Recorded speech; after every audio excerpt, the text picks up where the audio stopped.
dawn to dusk curfew, and then again on the 5th of April of this year again, we augmented this by announcing the cessation of movement into and out of a number of counties. Later on, more measures were announced to contain the havoc visited upon us by the COVID-19 pandemic.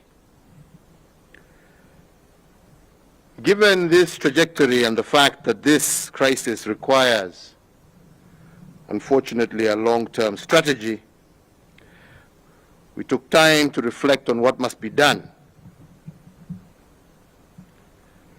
If we lift the cessation of movement ban, how will this help each and every one of us fight the pandemic? And indeed, if we do not, how does this ban continue to affect our economy, especially our micro business enterprises and those who derive their livelihoods from them? So, fellow Kenyans, to answer these questions, we turn to our brain trust, our experts, some of whom are standing behind us,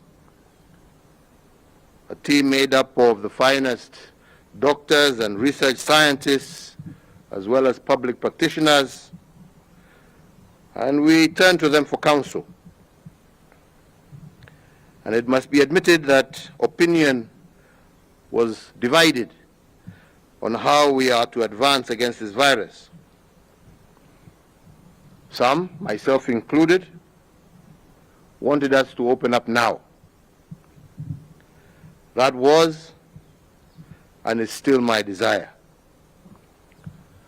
I know we all want to open up at the earliest opportunity and get our economy going. Me more so, as Kenya, as you all know, was recently ranked the 3rd largest economy in sub-Saharan Africa.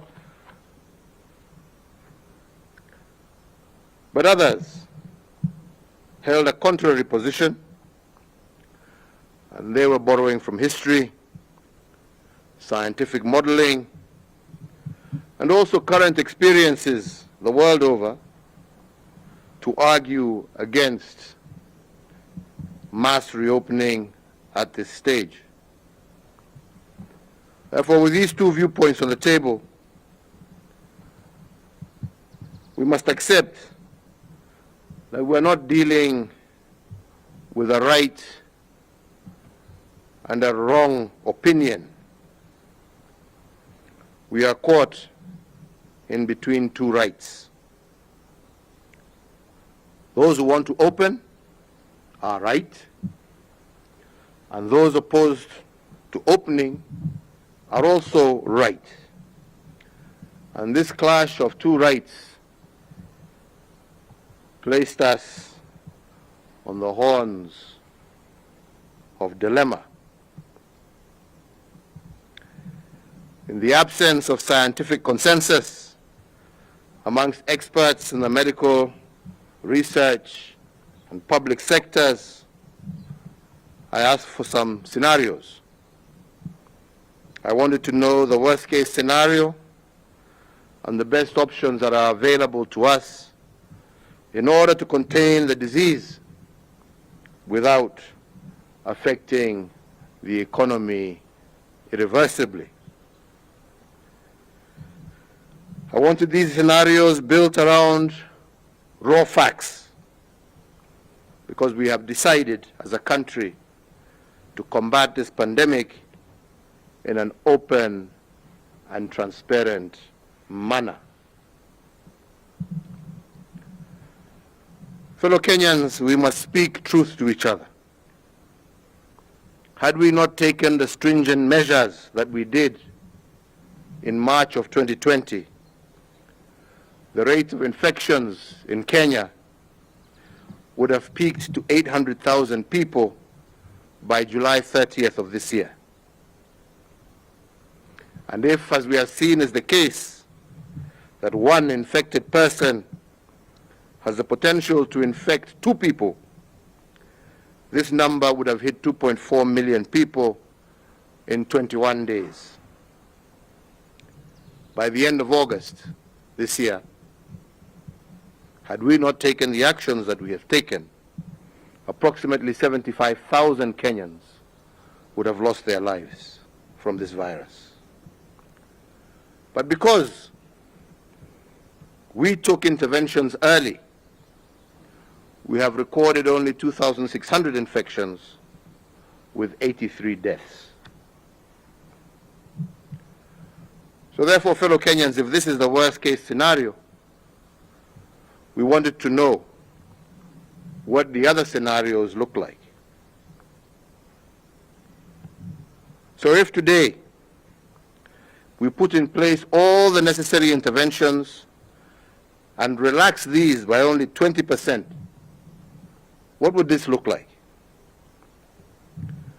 According to the experts behind me here,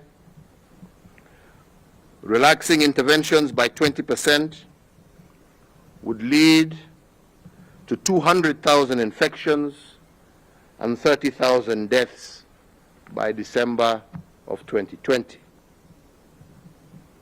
Further, if we relax the interventions by 40%, the infections will peak in November with 300,000 infections and 40,000 deaths.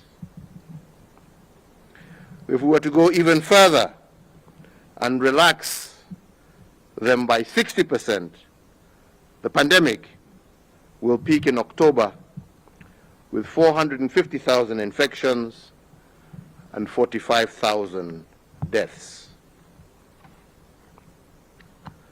Although these projections are generated by a model, our experts have shown us hard evidence suggesting that countries which opened up without proper protocols also experienced serious waves or secondary waves of infections. Spike of infections were, for instance, experienced when religious gatherings were allowed in South Korea, Pakistan, and Malaysia.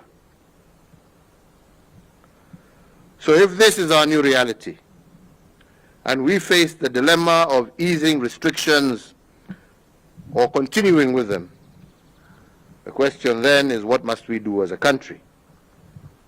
What is our irreducible minimum for reopening the country?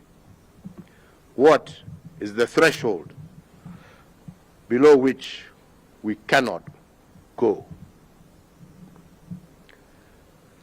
Once again, according to the professionals with us here, the irreducible minimum for lifting restrictions has 3 thresholds.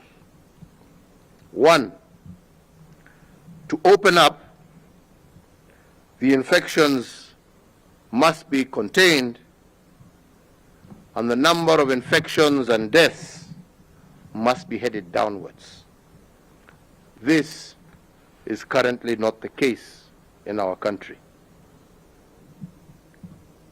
2, our healthcare system must be prepared sufficiently to take on a surge in infections. It must not be overwhelmed at any one point during this pandemic. Access to testing, isolation, and quarantine must be a bare minimum in our health facilities. This is not currently the case. 3, the capacity for surveillance and contact tracing must also be fully in place across the country.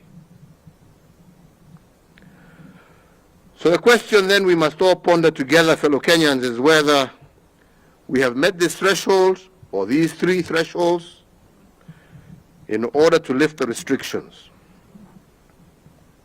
Have the cases, as I have said, of infections taken a downward turn, for instance, The answer is definitely no. We are seeing an increase.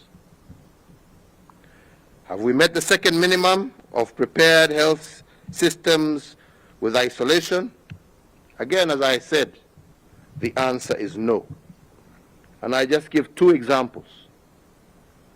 Siaya County has only a 10-bed isolation facility, and already they have admitted 9 COVID patients